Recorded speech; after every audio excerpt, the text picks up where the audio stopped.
This is Ronald Coleman, inviting you to radio's most dramatic half-hour, Favorite Story.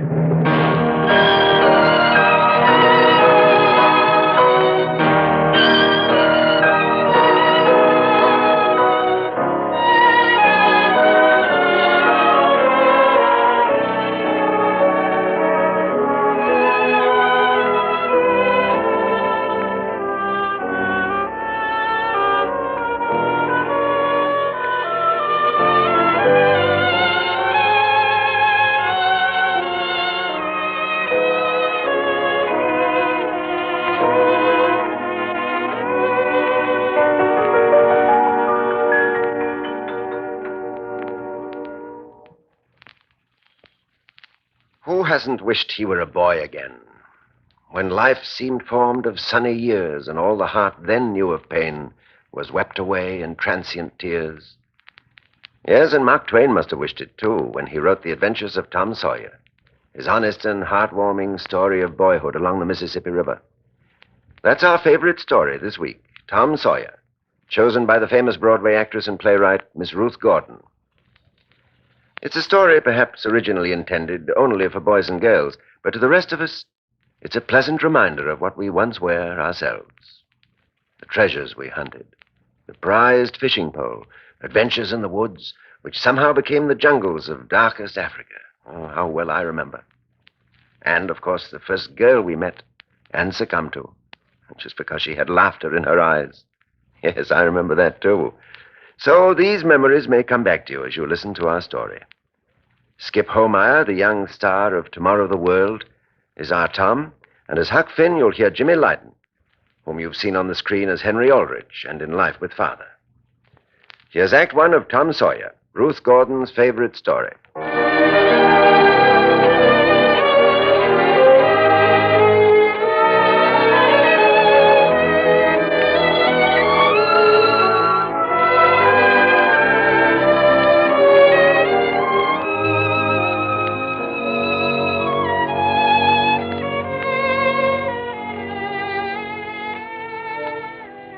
Come along with us to a sleepy town on the Mississippi River. It's Saturday morning, and all the summer world is bright and fresh and brimming with life. There's a song in every heart, cheer in every face, and a spring in every step. The locust trees are in bloom, and the fragrance of blossoms fills the air. Cardiff Hill, beyond the village and above it, is green with vegetation, and it's just far enough away to seem a delectable land, dreamy, reposeful, and inviting. That boy there, carrying the long-handled brush and the bucket of whitewash, that's Tom Sawyer. He surveys the fence, and all gladness leaves him. 30 yards of board fence 9 feet high. Hard labor imposed by Aunt Polly on this beautiful Saturday. A far-reaching continent of unwhitewashed fence.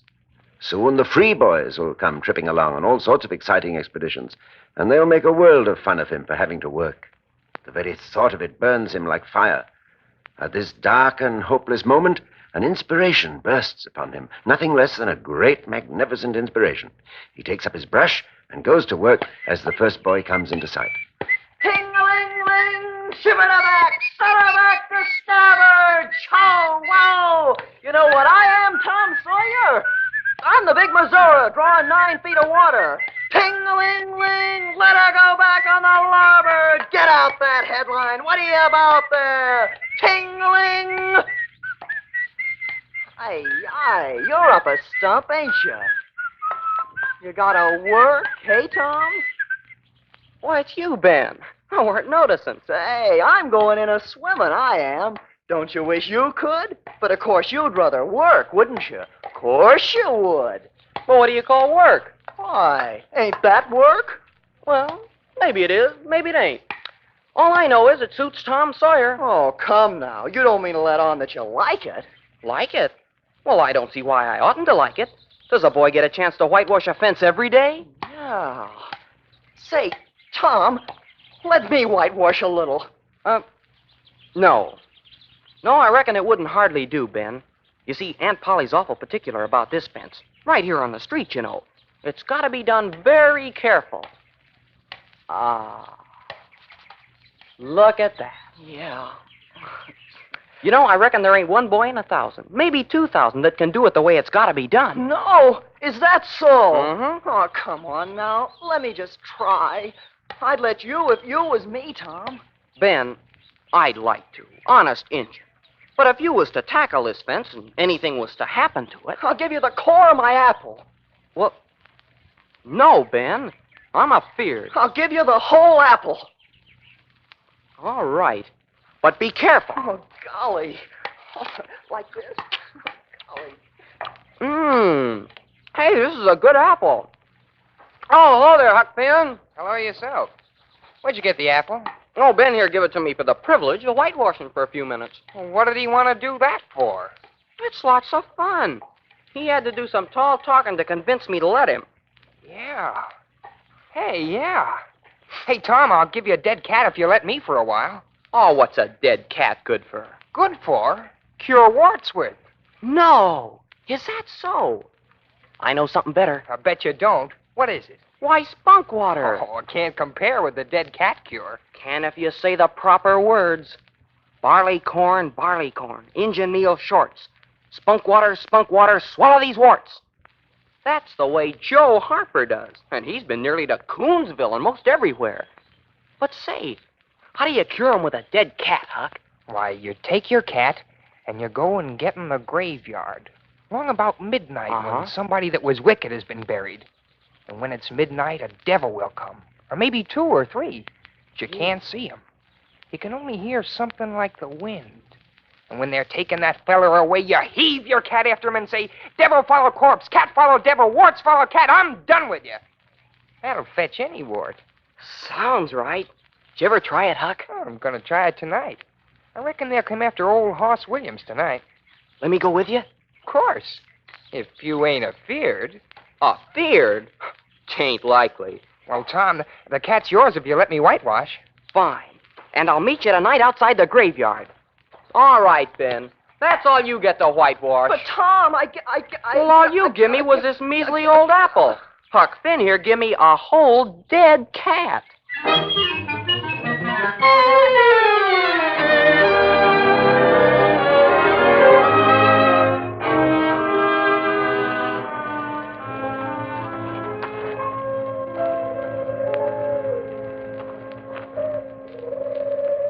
What's that?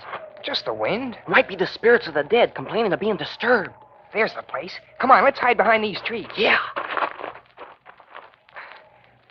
I don't much care for being in a graveyard. It's awful solemn-like, ain't it?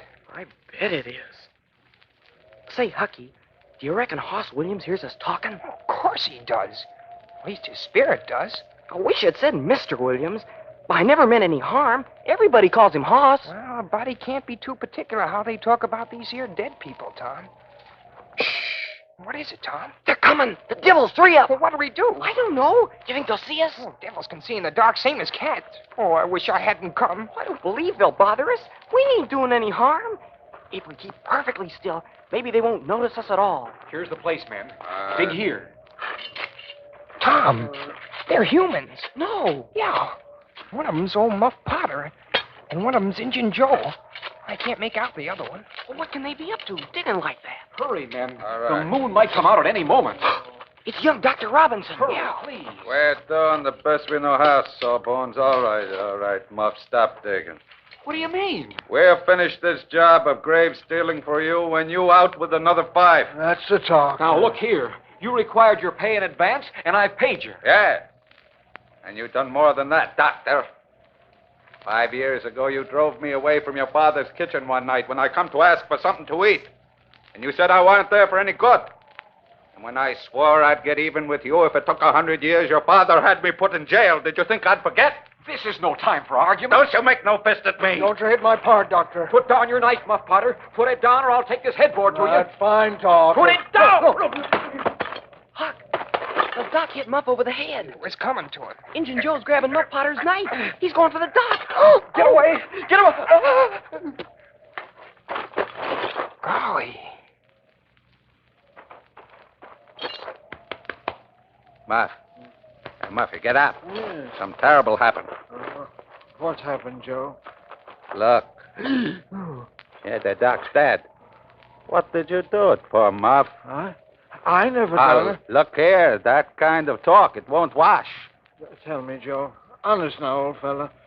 Did I do it? Yeah, you. Oh, Joe, I never meant to. Upon my soul and honor, I never meant to, Joe. Tell me how it happened, Joe. Why, you two were scuffling, and he fetched you one with a headboard, and you fell flat, and then up you come all really staggering like, and you jab your knife into him. No, Yeah. no, I didn't know what I was doing, Joe. I wish him had died this minute if I did. You won't tell, will you, Joe? You won't tell. No, I won't tell. Don't move now. I'll clean up the traces here. Move now, fast. Oh, bless you, Joe. You're an angel. The chicken-hearted Mr. Potter left his knife.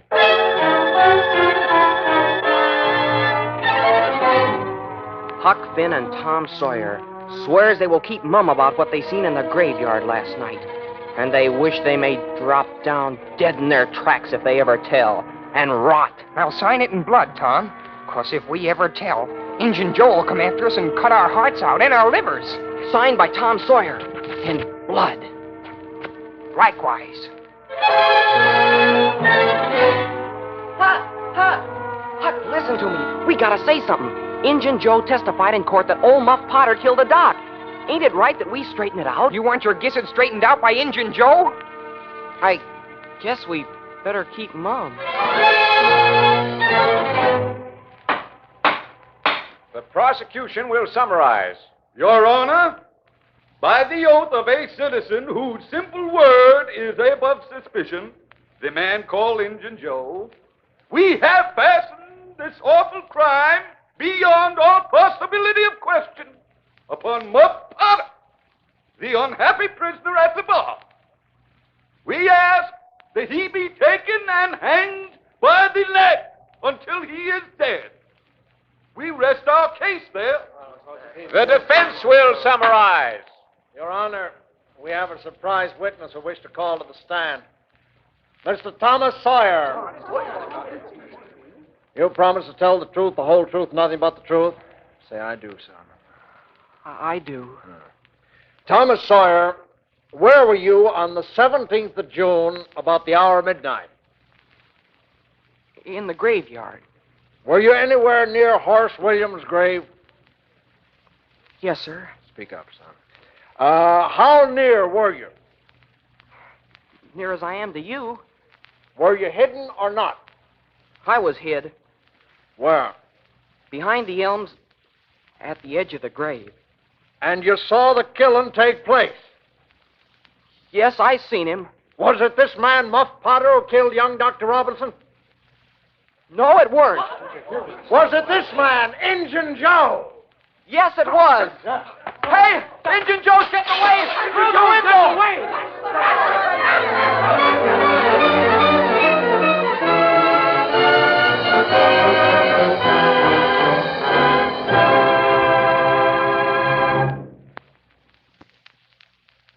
We're heading back to that sleepy little town on the Mississippi River to continue with the adventures of Tom Sawyer as reported by Mark Twain. This is the favorite story of Miss Ruth Gordon. Skip Homeyer is Tom, Jimmy Lydon is Huck, and Maestro Claude Sweeten is preparing to give us a Mississippi setting.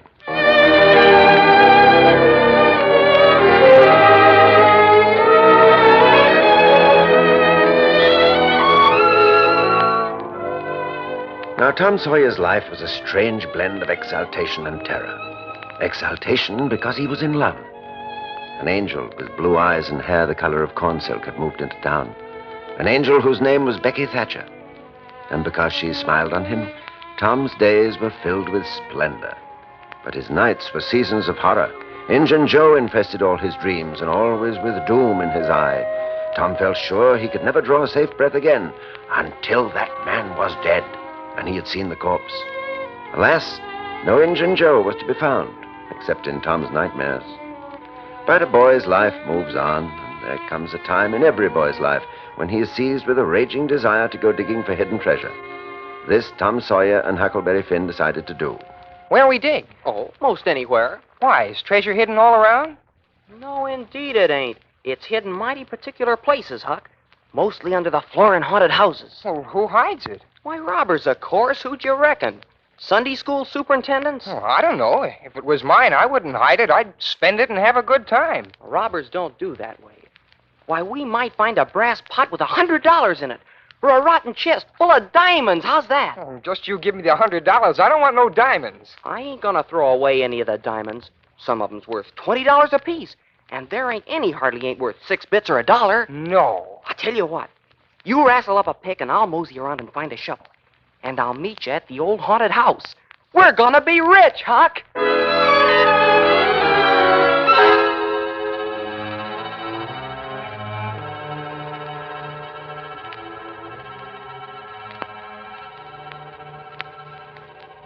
Well, come on, Huck. What you hanging back for? Oh, blame it, I don't like haunted houses, Tom. Oh. Well, they're a darn sight worse than dead people. Dead people might talk, maybe, but well, they don't come sliding around in a shroud when you ain't noticing and peep over your shoulder all of a sudden and grit their teeth the way a ghost does. I couldn't stand such a thing as that, Tom. Nobody could. In the daytime, Huck Finn, all ghosts get time off. To take a snooze, maybe. It's the rule. Well, I don't know who made that rule. Of course, there's something moving inside the house. Duck, quick! It's Injun Joe! Try not to breathe. Well, Pat, where will we bury the swag? Right here, in the haunted house. Hey, here's a loose stone. Give me a hand. There. Now, I'll just dig a bit with my knife. Hello? What is it? Half-rotten plank. No, it's a box. Here, bear a hand and we lift it out. Man, it's money. Gold. There's thousands of dollars here. I always heard Murrell's gang was around here one summer. This looks like it. Now you won't need to do that job, Joe. It's not money I want from that job. It's revenge. What'll we do with the gold? Bury it here again? No. A safer place. Number 2, under the cross. Here, grab hold and let's get moving. Number 2, under the cross. Huck! Shh! Don't talk yet. They're liable to come back. Gotta follow him to number 2, under the cross. We can't, Tom. You heard him talk about revenge. You know who he means, don't you? Yeah. Us!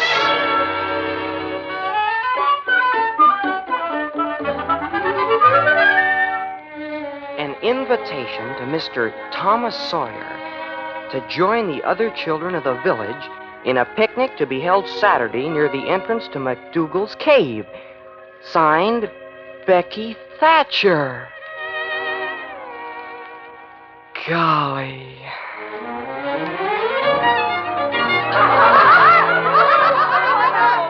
Who's ready for the cave? I am, Becky. Race you in. Okay.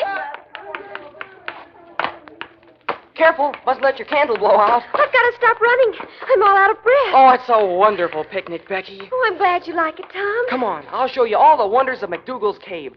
The drawing room, the cathedral, Aladdin's palace, oh, lots of places. Come on.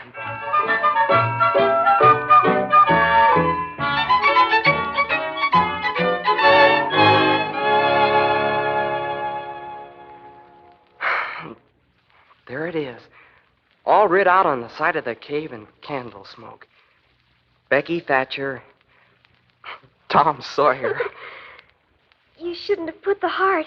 People will see it. Oh, very few people come to this part of the cave. It is awful quiet here. I didn't notice before, Tom, but it seems ever so long since I've heard any of the others. Come to think of it, Becky, we are way down below them. I don't know how far away, north or south or east or whichever it is. We couldn't hear them here. I wonder how long we've been down here, Tom. We better start back. Yeah, I reckon we better. Perhaps we better. Can you find the way, Tom? It's all a mixed-up crookedness to me. Reckon I can find it all right. Well, I hope we won't get lost. It would be so awful. We came through this little passage. Oh, and then we turned here. And squeezed through. No. This is a dead end, Becky. Oh, we're just getting worse and worse off all the time. Listen. Listen real hard. I'm going to try calling.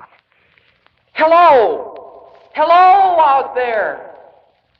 Oh, don't do it again, Tom. It's too horrid. It is horrid, but I better, Becky. They might hear us, you know. Hello? Hello, somebody. We're lost. Lost.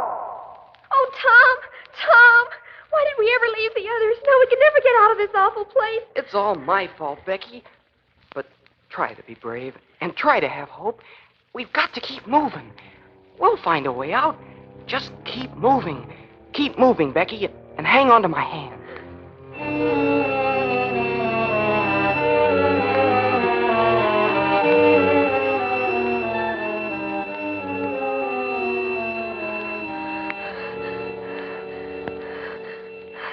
Oh, Tom, I can't go any further. I'm too tired. I'm so hungry, too. How many days have we been in here? Oh, I don't know, Becky. I don't know. Becky, can you bear it if I tell you something? What, Tom? What's wrong? This tiny little piece is our last candle. Oh, Tom! Please don't cry, Becky. Tom, they'll miss us and hunt for us. Yes, they will. Certainly they will. Maybe they're hunting for us now, Tom. Well, I reckon maybe they are. I hope they are. When would they miss us, Tom? When they get back to the boat, I reckon. It might be dark then, and they wouldn't notice. The candle's going out.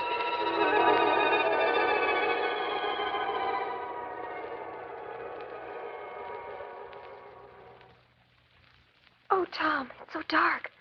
It's so horribly dark. I'll shout once more, Becky. I couldn't stand it. Oh, please, Becky, be brave. Hello! Hello, help us! It's Tom and Becky, and we're lost! Oh, it's no use. They don't hear us. Tom, I saw a flicker of light down that passage. It's them. They're coming. We'll be all right now, Becky. Hold my hand. It's right around this bend. It's somebody with a candle. They're coming closer and closer on the level below. I'll reach down. Becky, there's a cross here on the wall. And the person coming toward us is Injun Joe. They're found. Tom and Becky have been found. They're found. They've been found. You heard the news. You're at the gate. Well, go on, Tom. Tell me what happened. Did Injun Joe see you? No, we ducked right out of sight. But, Huck, that's the place. That's the place where the treasure is. Oh, forget about the treasure. Tell me how you got out of the cave. Well, we weren't going to follow Injun Joe, I can tell you. I took my kite string, tied one end to Becky, and went looking. And guess what I found? What? A speck of daylight. It was a hole. I poked my head through it, and I saw the Mississippi River. No. We climbed out and just sat there, crying we were so glad. We hailed a passing skiff, and do you know where we were? Where? 5 miles down the river. Golly. Huck, only I know where that hole is. And it's just a kite string's length from the treasure. It's all ours, Huck. Here comes Judge Thatcher. How are you feeling, Thomas? Oh, fine, Judge. How's Becky? All rested and well. And she thinks you're the biggest hero in the world. Golly.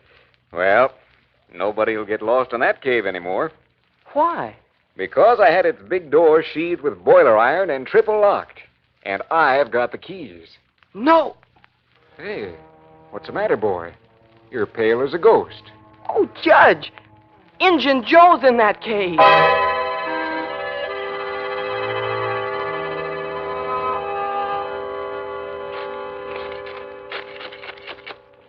Tom, I'm scared. Oh, we're not going to get lost this time. I've got a kite string right to the hole by the river. Yeah, but Injun Joe. Oh, how you talk, Huck, Ben. You know they found his body all starved and dead by the mouth of the cave. No, I mean his ghost. Wouldn't his ghost want to hover around all this money? There's a cross here, Huck. Ghosts don't go near crosses. Yeah, you're right, Tom. Well, let's keep digging. Okay. I guess we can take the money. Here. Now, There. wow. Gee, there's bushels of it, Huck. We're rich as kings. Yeah. Why, if we go on a budget, each of us could draw as much as $1 a day. A piece? Sure. Why, Huck, that's more than a school teacher makes. Now, why do you suppose fate give us this fortune, Tom? Why, Huck, it's simple to figure. It's 'cause we've been such good boys.